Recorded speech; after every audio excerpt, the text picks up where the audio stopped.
Historinhas da Bíblia.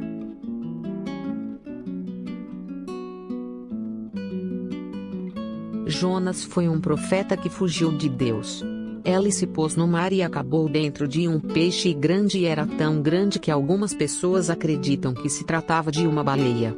Há muito tempo um homem chamado Jonas teve um sonho em que Deus dizia a ele: levanta-te e vá a Nínive, a grande cidade, e chore contra ela, porque a sua maldade subiu antes de mim. Jonas sentiu medo, afinal pensava que as pessoas poderiam ficar furiosas com a sua pregação e atirariam pedras em mim. O Senhor Deus não respondeu a Jonas, porque ele já dissera o que deveria fazer. Então Jonas levantou-se da cama e correu até o porto mais próximo, embarcou em um navio que estava indo em direção à Espanha, ou seja, bem longe da Terra Santa. Assim, quem sabe nunca mais ouviria os chamados de Deus. Jonas preferiu ficar na parte de baixo do navio para não ser visto por Deus. Mas Deus enviou uma grande tempestade. O capitão do navio ordenou que todos a bordo orassem pela salvação e desceu para avisar Jonas também. Logo perceberam o medo de Jonas e o fizeram contar o que tinha feito para irritar o Senhor. Agora os marinheiros tinham ainda mais medo. Ali estava a explicação. O que devemos fazer para acalmar as águas? Eles perguntaram. Leve-me e jogue-me no mar, respondeu Jonas. Faça isso, e o Senhor Deus vai acalmar as águas. No entanto, os marinheiros gritaram: nós te pedimos, ó Senhor. Nós te pedimos, não vamos perecer pela vida deste homem, e não nos faça derramar sangue inocente.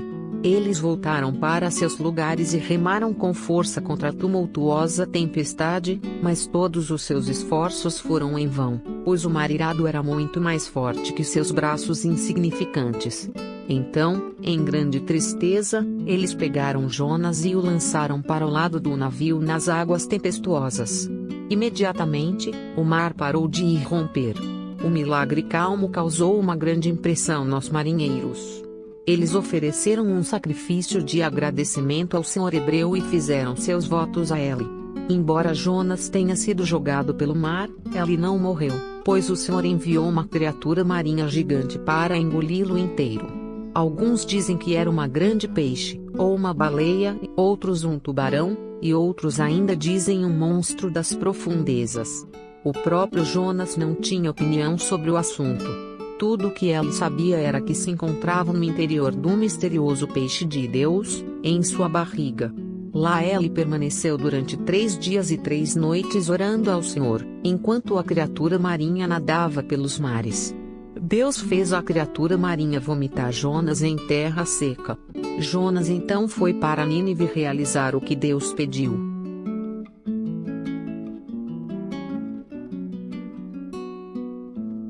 Deus escolheu Davi porque olha para o coração e não para a aparência física. 1 Samuel 16:7. Quando o rei Saul pecou aos olhos de Deus, Deus pediu a Samuel, que era seu profeta, que colocasse outro no lugar. Samuel então conheceu Jessé, que teve 8 filhos, 7 dos quais foram mostrados a Samuel. Samuel estava certo que Deus escolheria um dos filhos de Jessé, pois eram fortes e de boa aparência. Mas Deus explicou a Samuel que ela não considerava a aparência física de alguém e sim seu coração. Foi dito a Samuel que abençoasse o filho mais novo, Davi, que era pastorzinho. Logo chegou a guerra entre os israelitas e os filisteus. O gigante Golias desafiava qualquer israelense e não havia ninguém corajoso o suficiente para enfrentá-lo.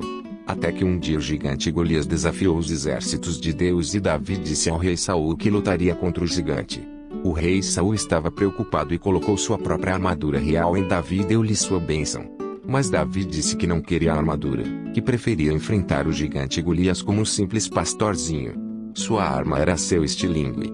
Quando o gigante Golias veio em sua direção, Davi atirou uma pedra do estilingue no gigante.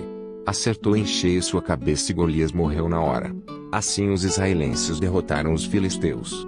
Qual é a mensagem desta história para as crianças? Deus não olha para a aparência de uma pessoa e sim para o coração de uma pessoa. Envie essas historinhas para alguém.